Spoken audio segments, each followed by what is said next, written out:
கர்த்தருடைய நாமம் மகிமைப்படுவதாக. இந்த நாளிலும் நம்ம தியானத்துக்காக எடுத்துக்கொண்ட தேவனுடைய வார்த்தை யாக்கோபு 4வது அதிகாரம் 2வது வசனம்.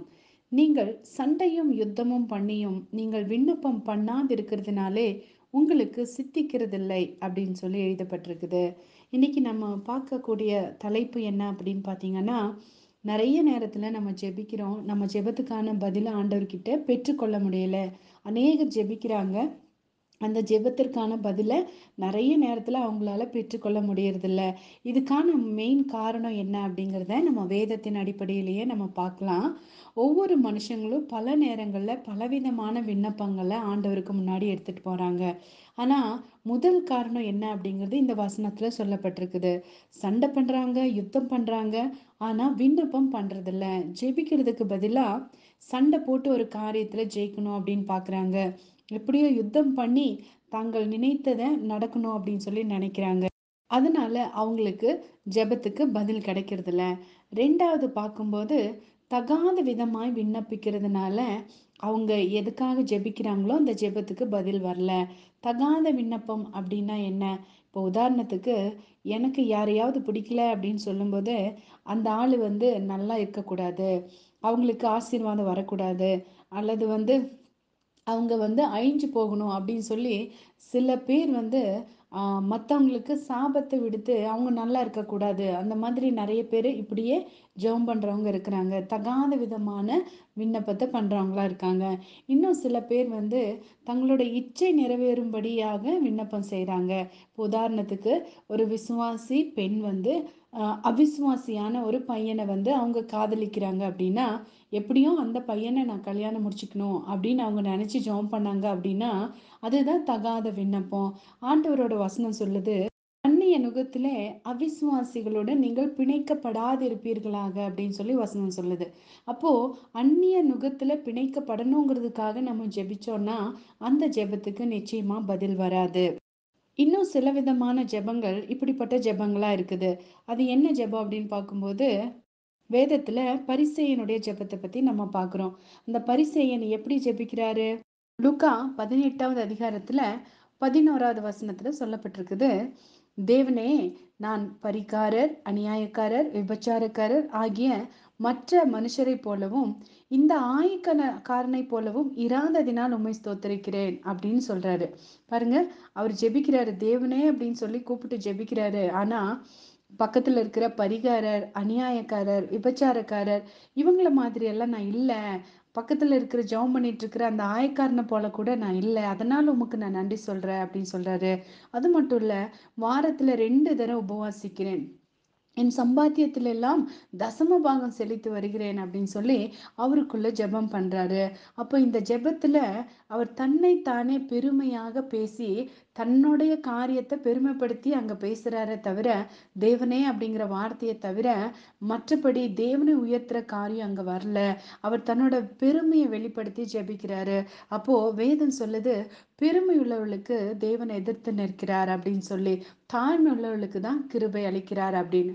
அப்போ பாருங்க, பெருமையோட ஜெபிக்கிறவங்க நிறைய பேர் இப்படிப்பட்ட ஜெபங்களை எடுக்கிறாங்க. ஆண்டவரே, நான் இவ்வளோ காசு சர்ச்சுக்கு தர்றேன், நான் இவ்வளோ ஆண்டவரோட ஊழியத்துக்காக இவ்வளோ செலவு பண்ணியிருக்கிறேன், அல்லது நான் வார வாரம் இவ்வளோ காணிக்க போடுறேன், நான் ஆண்டவருக்காக இவ்வளோ செலவு செய்கிறேன்னு சொல்லி மற்ற காரியங்களை, தங்களை குறித்ததான காரியத்தை பெருமையா சொல்லி அவங்க ஜெபிக்கிறாங்க. அதுக்கு பேரு ஜெபமே கிடையாது. அது அவங்களோட பெருமையை அவங்க சொல்லி காமிக்கிறாங்க, அவ்வளோதான். மூன்றாவதா, பெருமை உள்ளவர்களுக்கு தேவனை எதிர்த்து நிற்கிறார். அந்த பெருமை உள்ளவர்களோட ஜெபத்துக்கு பதில் வராது.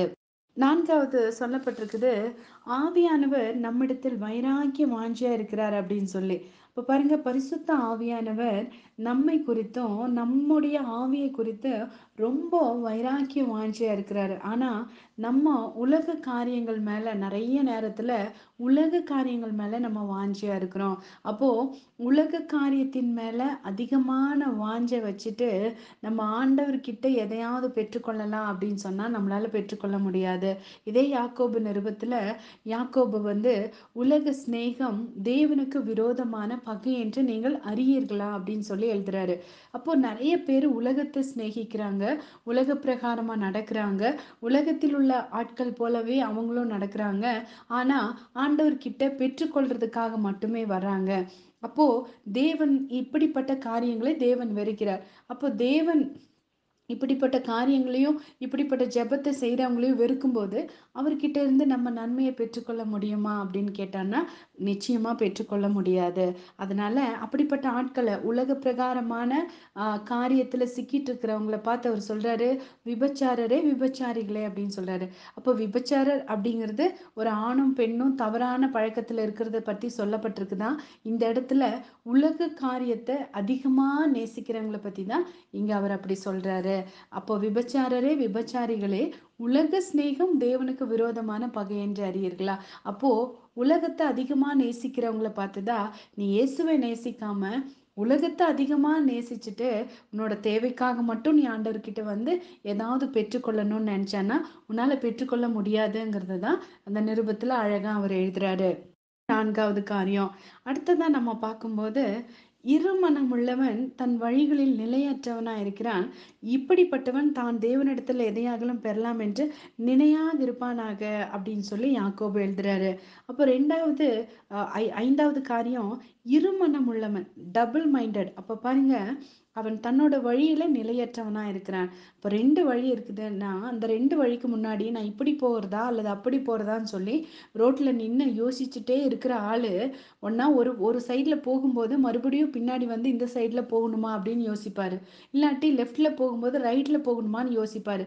இப்படி யோசிச்சே அவங்களோட காலங்கள் வந்து கழிஞ்சு போயிடும்.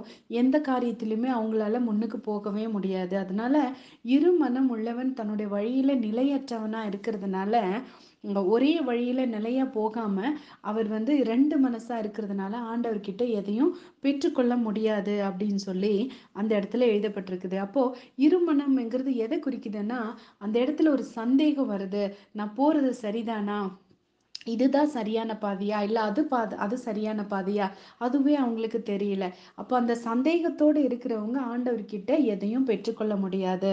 யாக்கோபு இப்படி எழுதுறாரு, இருமனம் உள்ளவர்களே நீங்கள் உங்கள் இருதயங்களை பரிசுத்தமாக வைத்துக் கொள்ளுங்கள் அப்படின்னு சொல்லி அவர் எழுதுறாரு. அப்போ உங்கள் இருதயங்களை பரிசுத்தமாக்க வேண்டும் அப்படின்னு சொன்னா இருமனம் உள்ளவர்களுடைய இருதயம் பரிசுத்தம் இல்லாமல் இருக்கிறதா அப்படின்னா அப்படி கிடையாது. அப்போ இருமனம் அப்படின்னு வரும்போது அந்த இடத்துல விசுவாசம் வர்றதில்ல, விசுவாசத்தை அவங்க எடுத்துடுறாங்க. அப்போ விசுவாசம் இல்லாம நின்றுட்டு இருப்பாங்க. அந்த இடத்துல ரெண்டு மனசா இருக்கிறவங்க வாழ்க்கையில சந்தேகம் வந்த உடனே விசுவாசம் வெளியேறுது. இப்போ வேதம் என்ன சொல்லுது, விசுவாசத்தினால வராத யாவும் பாவம் அப்படிங்கிற லிஸ்ட்ல பார்க்கும்போது அப்போ விசுவாசத்துல வராதது பாவ லிஸ்ட்ல வருது. அதனால எது பாவம் அப்படின்னா அவிசுவாசம் பாவம். அப்போ அதனாலதான் உங்களை பரிசுத்தப்படுத்திக் கொள்ளுங்கள். பரிசுத்தம் எப்படி பண்ணணும், அந்த அவிசுவாசத்திலிருந்து விசுவாசத்துக்குள்ள வரணும், அதுதான் பரிசுத்தம்னு சொல்லி அவர் எழுதுறாரு. ஐந்தாவது காரியம். ஆறாவது காரியமா நம்ம பார்க்கும்போது பாருங்க, நிறைய நேரத்துல நம்ம தேவைக்காக மட்டுமே ஆண்டவரோட முகத்தை தேடுறவங்களா இருக்கிறோம். அப்போ நிறைய பேரு ஆண்டவருக்கு தங்களோட முதுகு காண்பித்துட்டு தேவைக்காக மட்டும் இவங்களோட முகத்தை ஆண்டவர்கிட்ட கொண்டு வராங்க. ஆனா இவங்க ஆண்டவரோட முகத்தை தேடல, ஆண்டவரோட கையில் இருக்கிற ஆசீர்வாதத்துக்காக வராங்க. அப்போ இந்த இடத்துல நம்ம பார்க்கும்போது வேதத்தின் அடிப்படையில பார்க்கும்போது நிறைய பேர் வந்து வேதத்தின் வார்த்தைகளுக்கு செவி கொடுக்கறது இல்ல, ஆண்டவர் சொல்ற காரியங்களுக்கு எதையுமே காது கொடுத்து கேட்கறது இல்ல. மற்றபடி தேவைக்காக மட்டும் ஆண்டவர் கிட்ட வருவாங்க. இப்போ வசனம் என்ன சொல்லுது, வேதத்தை கேளாதபடி தன் செவியை விலக்குகிறவனுடைய ஜெபமும் அருவருப்பானது அப்படின்னு சொல்லுது. அப்ப நிறைய நேரத்துல ஆண்டவரோட வார்த்தை என்ன சொல்லுதுன்னு சொல்லி அந்த வார்த்தையை கவனிக்கிறதுக்கு வாஞ்சை இல்ல, ஆனா ஆண்டவர்கிட்ட பெற்றுக்கொள்றதுக்கு மாத்திரம் வருவாங்க. இப்படிப்பட்ட ஆட்களும் ஆண்டவர்கிட்ட இருந்து எந்த நன்மையும் பெற்றுக்கொள்ள முடியாது. முதலாவது, சண்டை பண்ணியோ யுத்தம் பண்ணியோ ஆண்டவர்கிட்ட ஒரு காரியத்தை பெற்றுக்கொள்ளணும்னு நினைச்சா பெற்றுக்கொள்ள முடியாது. ரெண்டாவது, தகாத விதமா விண்ணப்பம் பண்ணிட்டு ஆண்டவர்கிட்ட எதையாவது பெற்றுக்கொள்ளலாம் அப்படின்னா கண்டிப்பா அந்த ஜெபத்துக்கு பதில் கிடையாது. மூணாவது, உலகத்தின் மேல அதிகமான வாஞ்சியை வச்சுட்டு ஆண்டவர்கிட்ட ஏதாவது பதில் வரும் அப்படின்னு பார்த்தா நமக்கு வராது. நான்காவது, பெருமை உள்ளவங்களாம் ஆண்டவருக்கு முன்னாடி ஜெபிக்கும் போது அந்த ஜெபத்துக்கு பதில் வராது. ஐந்தாவது, ரெண்டு மனசா விசுவாசம் இல்லாம ஜெபிக்கும் போது அங்க பதில் வராது. 6வதா நம்ம கர்த்தருடைய வார்த்தைக்கு நம்மளுடைய செவிய வழக்கிட்டு ஜெபத்த மட்டும் கொண்டுட்டு போகும்போது, அந்த ஜெபத்துக்கும் பதில் வராது. இன்னைக்கு இந்த வார்த்தைய கேட்டுட்டு இருக்கிற உங்களோட வாழ்க்கையில நீங்க விண்ணப்பம் பண்ணாம இருக்கிறீங்களா? அல்லது தகாத விதமா விண்ணப்பம் பண்றீங்களா? அல்லது உலக காரியங்கள் மேல அதிகமான வாஞ்சை உள்ளவங்களா இருக்கிறீங்களா? அல்லது பெருமை உள்ளவங்களா இருக்கிறீங்களா? அல்லது இருமனம் உள்ளவங்களா இருக்கிறீங்களா? அல்லது ஆண்டவரோட வார்த்தைக்கு செவிய வழக்கிட்டு தேவைக்காக மட்டுமே ஆண்டவர்கிட்ட வர்றவங்களா இருக்கீங்களா? கொஞ்சம் யோசிச்சு பாருங்க. ஒருவேளை இப்படிப்பட்ட காரியங்கள் இருக்கிறதுனால தான் இவ்ளோ நாள் நீங்க எவ்ளோ ஜெபம் பண்ணாலும் அந்த ஜெபத்துக்கு பதில் கிடைக்கல. ஆனா இந்த காரியங்கள் எல்லாத்தையுமே நீங்க விட்டுட்டு உண்மையான இருதயத்தோடு, உத்தமத்தோடு ஆண்டவர்கிட்ட நீங்க ஜெபிக்கும்போது, அந்த ஜெபத்துக்கு நிச்சயமா ஆண்டவர் பதில் தருவார். நம்ம ஜெபிக்கலாம். அன்புள்ள ஆண்டவரே, இந்த அருமையான வேலைக்காக நன்றி கர்த்தாவே. இந்த நாளிலும் நாங்கள் பார்த்த உம்முடைய வார்த்தையின்படி உமக்கு பிரியமில்லாத காரியங்கள் என்னென்ன எங்களோட வாழ்க்கையில இருக்கிறதோ, அந்த காரியங்கள் எல்லாவற்றையும் கர்த்தாவே எங்கள் வாழ்க்கையை விட்டு வெளியேற்ற எங்களுக்கு உதவி செய்யுங்க அப்பா. நீர் விரும்புகிறபடி எங்களுடைய ஜெபம் இருக்க எங்களுக்கு கற்றுத்தாரும். இதற்கு பின்பு கர்த்தாவே எந்த காரியத்துக்கெல்லாம் நாங்க ஜெபிக்கிறோமோ, அந்த காரியத்துக்கு நாங்க பதில பெற்றுக்கொள்ளுகிறவர்களா இருக்கும்படி எங்களுக்கு உதவி செய்யுங்க. இயேசுவின் மூலம் ஜெபிக்கிறேன் ஜீவனுள்ள நல்ல பிதாவே. ஆமென், ஆமென்.